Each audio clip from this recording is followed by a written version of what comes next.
Goeiemôre geliefdes en baie welkom by ons oordenkings op hierdie pragtige Sondagoggend. En ons gaan voort met Johannes 3 vanaf vers 31. Die een wat van bo af kom, is bo almal. Hy wat uit die aarde is uit die aarde en praat uit die aarde. Hy wat uit die hemel kom, is bo almal. Wat hy gesien en gehoor het, dit getuig hy. Maar niemand aanvaar sy getuienis nie.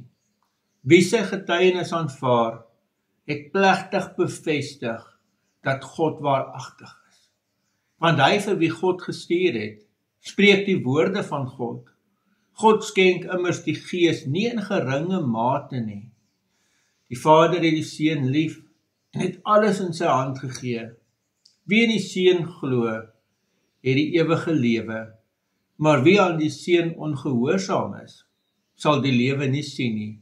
Inteendeel, die toorn van God bly op hom. Geliefdes, ek en jy moet besef dat dit wat ons van God af weet, dit wat ons verstaan van God, weet ons omdat Jesus vir ons kom verduidelik het. Hy is die enigste een wat daar was.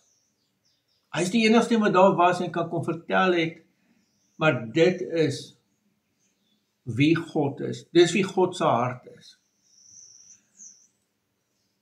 Gister het ons 'n gesprek gehad tussen vriende oor hoe is dit dat sekere mense nie in Jesus kan glo nie. Hierdie teks wil eintlik vra, hoe is dit dat mense wel kan glo? En dan kom die antwoord dat dit net deur die Heilige Gees is.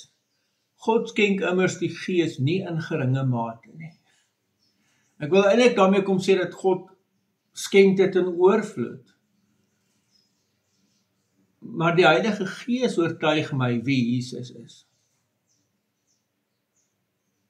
En wanneer ek in die Seun glo, het ek die ewige lewe. Vriende, hier is jou troos. Jy wat in die Seun glo, jy wat in Jesus Christus glo, het die ewige lewe. Amen. Here almagtige God, baie dankie ook vir hierdie teks. Dankie vir die groot waarheid agter dit. En ja, Here, ons eer U in die naam van ons Here Jesus Christus. Amen. Geliefdes, u moet 'n baie mooi dag hê. Onthou ons erediens vanoggend 8:00 in Wenen en dan 10:00 in Mooirivier. Sien u daar. Totsiens.